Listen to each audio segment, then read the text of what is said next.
Hey guys, welcome back to another video on the Inside Spurs channel. Happy Friday. I caught you before work finished, now I'll catch you after work's finished. So lads, first and foremost, enjoy your Friday. Oh, lasses, all right, I know I got called out for that. So enjoy your Friday evening. I've just had a takeaway. I'm off to play poker. It's gonna be a good night, all right?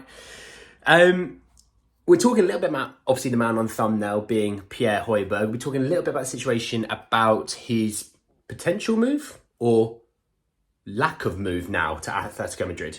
I'll explain why in a second. We'll also be talking a little bit around a surprise target from a team in the Premier League. I didn't expect it, but here we go. We're jumping in. We're jumping in with Højbjerg. So, if you aren't aware, Atletico Madrid are very interested in Pierre-Emile Hojbjerg, okay? And the feeling is very mutual. This came out from Matteo Moretto, and it says that Atletico Madrid have offered close to 20 million euros for the Spurs midfielder Pierre-Emile Hojbjerg, but Tottenham Hotspur rejected the offer. The operation is stalled for now. Obviously, we talked about how we may be selling Højbjerg, we may get Conor Gallagher. I think first and foremost, we need a reasonable offer. 20 million euros is not anywhere near reasonable. I think we pretty much paid that just to sign him years ago from Southampton. One, he's gotten better since then. And secondly, inflation's a thing. So he's going to be worth way more than that. Even if it was £20 million, he's worth way more than that. He's worth in the 30s. That's because the way the market is. And the way the market determines it is the way that we have to work with it. So he's in his prime. He's got years left on his deal. He's not too expensive wage-wise. He's durable, doesn't miss games. All these things that you would want from a midfielder signing, he is. And you're for 20 million euros. There's lower than that's low, if you know what I mean. Come on. Like, at least be at 20 million pounds, and then you go, oh, okay, what's a starting point? You know, it's not great, but at least it begins with a 2. We're talking about something like 16 million pounds. He's worth more than that. I'm sorry, but even if you're not a big Højbjerg fan, you know he's worth more than that. Okay, so don't know what that's about, but yeah, it does look like it's stalled. And obviously, if that's the case that it's stalled, then obviously that negates the need for a Conor Gallagher. It negates the need for any midfielder option that we potentially may have. So that is the first thing. And on Højbjerg, am I a little upset about that? I would say no. It's not the end of the world if we kept him. It really isn't. Would I like the upgrades? Yes. Would I think Conor Gallagher could be an upgrade? I think Conor Gallagher may suit the system a bit more. I think he's probably better attacking-wise than a Højbjerg. And I think Højbjerg wouldn't play a 6. I think he'd play the 8. You know, I think you'd find Maddison's playing an 8. I think you'd find Højbjerg might be playing an 8. And I think Biss would be playing the 6. Biss being Basuma, if you're not too sure. But Biss would be playing the 6. Højbjerg could play the 6, but then he'd be the backup option. So, if Bentancur's fit, he plays. I mean, Lo Celso potentially could be ahead of Højbjerg at the present moment. I'm not saying he is. I'm just saying we're speaking hypothetically. He could be. Hell, if Ndombele plays the way that we all think he can, Ndombele's ahead of him. And therefore, you see the issue. And I think Højbjerg has a market. How much are you going to get for him, though? Do you think you get anything into the 30s? I think 30 to 35, somewhere in there, we're going to get. You know, the issue that you have is, who do you get in to replace him? You know, obviously, I saw in the last video, a few of you said Kessie. For me, I'm not too sure about Kessie, really. Haven't really seen much really play football because, you know, Barca's midfield is actually pretty decent. You know, Pedri, Gavi, Sergio Busquets, or Sergio Biscuits, depending on who you are. I'm a Biscuits.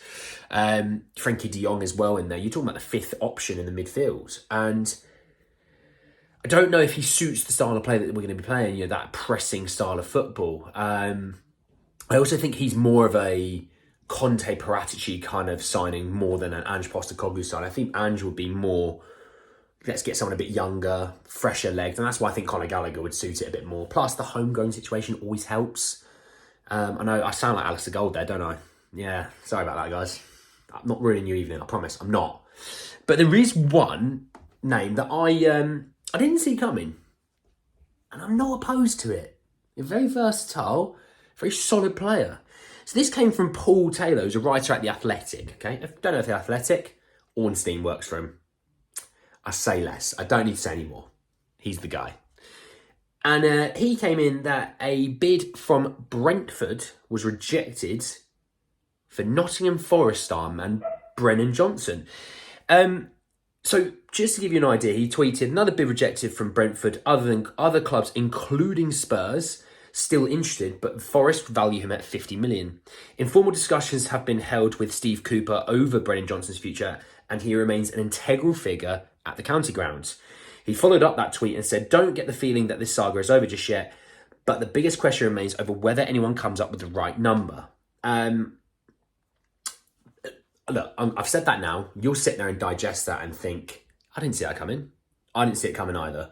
There was no other tier one sources said anything. There was nothing even from the Athletic itself that said anything. So I believe our interest may be quite fresh and new. I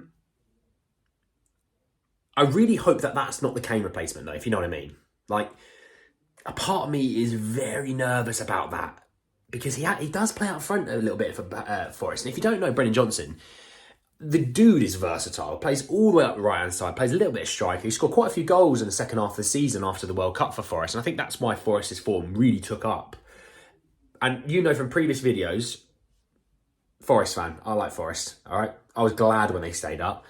And when they came up in the playoffs, they obviously were in one side of the bracket, Luton were in the other, and I was begging both teams to get through and play each other in the Championship final, because then I had no horse in that race and I could just enjoy that game knowing that we're going to get fresh blood come up. Lo and behold, Forest came up, and then lo and behold, Luton came up the following year. So it kind of worked out, and I'm happy, bit of fresh blood there. But 50 million for Brennan Johnson, I think you can get that a little bit lower, if I'm honest. I think you can get that a bit lower. I'm not saying you're going to get it like to 20 million, but you can get it closer to 40. I think that's a decent enough deal. Prem proven, always a big thing. Not old as well, which is always nice. He is young. Very solid. Now, the issue is Forest turned down £35 million for Brennan Johnson from Brentford. See, Brentford getting stuck here a little bit. By the way, David Raya, Bayern Munich. That's on, apparently. I think he would do well at Spurs. I think he would suit the system beautifully. I would probably think he might take the Kulusevski role on the right, which, again, no issues. The only thing is, if you do take that, you've got Sonny's right-footed, you had a Kane that's right-footed, or Richarlison, you had Brennan Johnson's right-footed, you'd have Biscuit's right-footed, Højbjerg or Papamassor or Skippy, Bentancur right-footed. There's not a lot of left-footed creativity in that team, which I think Giovanni Lo Celso then would become quite important. Because I think you need to have that balance of, you can't have 11 players with the right foot. You need some people to be able to play with their left foot. It just creates a different dynamic to your team. But I can't lie, I didn't expect Brennan Johnson. And do I hate it? Not at all. What I would be worried about is if he was the Kane replacement with the money we would receive. If we're receiving 100 million and we're going to spend 50 million or nearabouts on Brennan Johnson. What, did you get Brennan Johnson, tap sober, and then a Mickey van der Ven with the money that you have left? That's not great. I don't think that's a good enough replacement. And don't get me wrong, defensively we'd be better. And we've got Richie to back up into the striker position. You got Brennan Johnson there, Kulu, Sonny, Brian Hill still there, obviously. It doesn't fill me with a lot of punch, that attacking option. Like, Kane is such an integral option to have up there. That's why Kolo Muani is so important for me.